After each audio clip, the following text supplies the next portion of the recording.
My name is Tina, and I'm a transformational trainer. I'm going to tell you a story about the most painful story of my entire life.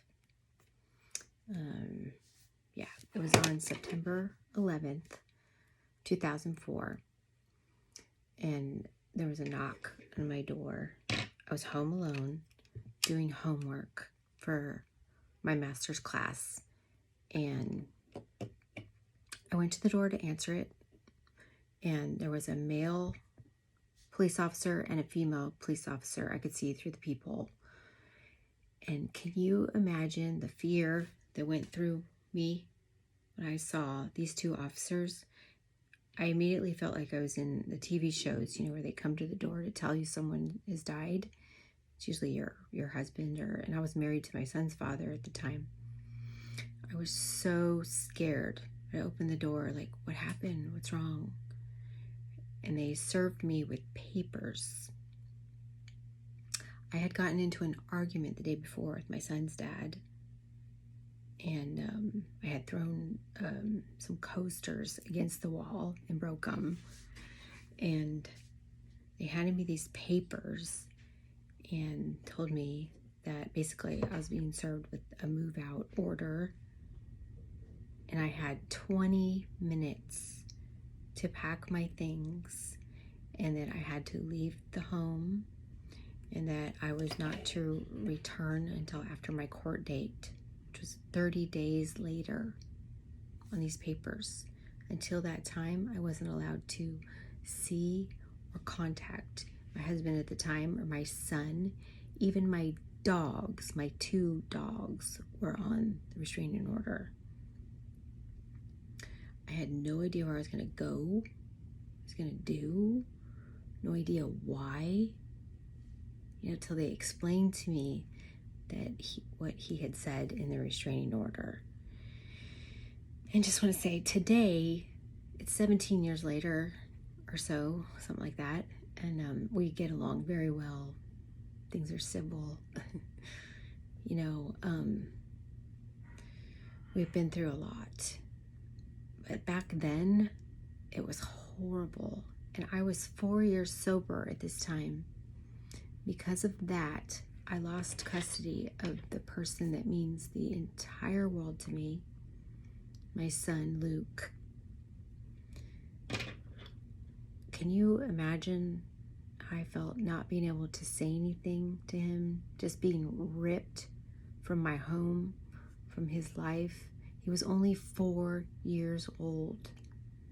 The agony of what he's going to think and how he's going to feel, and he's going to miss his mommy. And I tucked him in every night, and I wasn't allowed to say anything.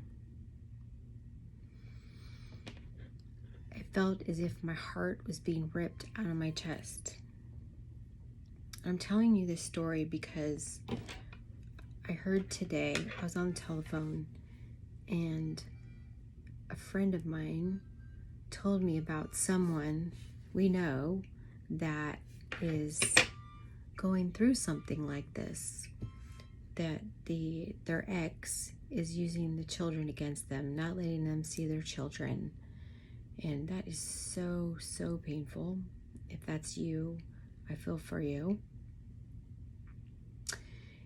And my reason for sharing this story is, long story short, because it is a long story, is I reversed the whole thing. I felt helpless. But 17 years later, my son is 21, and the whole thing is reversed. But I went through years of nightmare and hell, and my heart literally ripped out of my chest, day after day, fighting my way back to my son. So I want to share my story to give hope that if you are experiencing this thing called parent alienation, it is a thing. It's called parent alienation syndrome. The syndrome is the traits that children have, where they actually They start to think that you're evil. They say these weird things. They turn against you because of what the other parent says. It's very, very, very evil. But it can be reversed, and only if you do certain things. There was when I went through this in 2004, there was no books on it. There was some research on the internet, very, very little. I researched like crazy, Googled like crazy. Judges, lawyers, attorneys, courthouses was not the answer.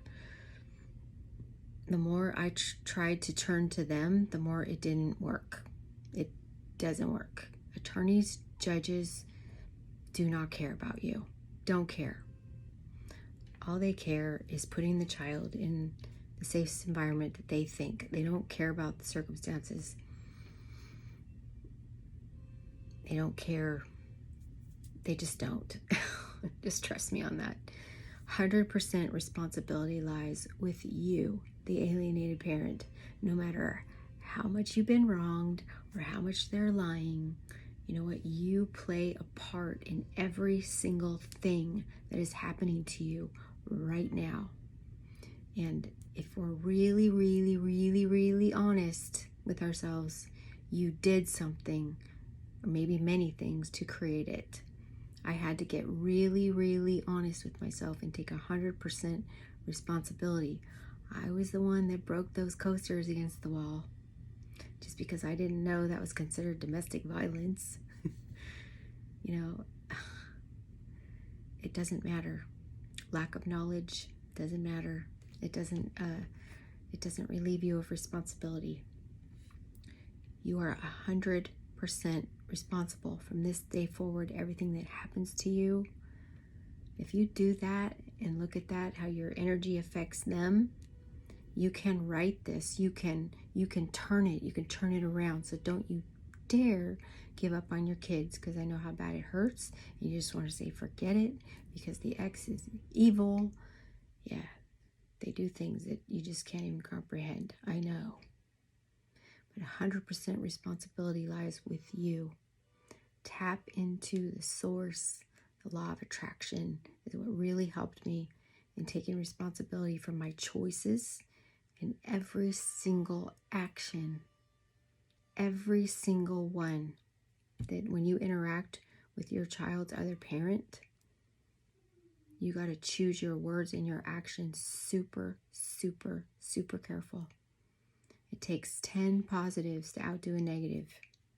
So if you yelled at them, if you had a disagreement, if you had a negative interaction of any type, it takes about 10, up to 10, to undo that. It means 10 positives. Call them and apologize for what you did wrong and say you're gonna make it right. What can I do to make it right?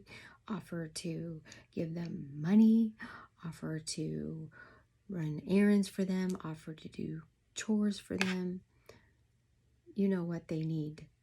I started showing up. It feels like you're kissing butt, and it sucks. Eating serious crow. But you know what? My kid was worth it. He was worth every single black crow bite.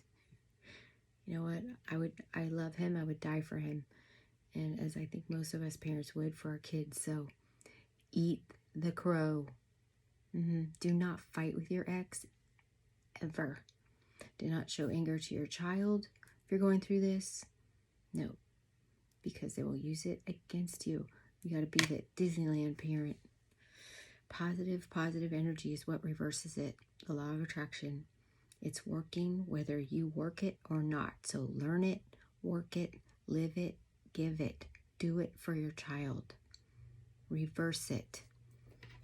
And I put my story in this book. If you want to read it, it's on Amazon.com. Women Who Impact. It's the story about my personal journey with parent alienation. It's just one chapter in here. It's not that long. So I just want you to know you're not alone, and I want you to reverse it. You must reverse it. And if you need help, send me a message in the comments. Reach out to me on Instagram, Tina Raffa Walterscheid, America's #1 sobriety coach. Reminds me, one last tip, if you're going through this, do not drink, don't use drugs of any sort. I don't care if you don't have a problem. Put them down until your parent alienation is reversed. You must be of sane mind and body at all times, because it's a evil thing, this parent alienation. So eliminate all drugs and alcohol. Yep. Okay. Reverse it. I love you guys.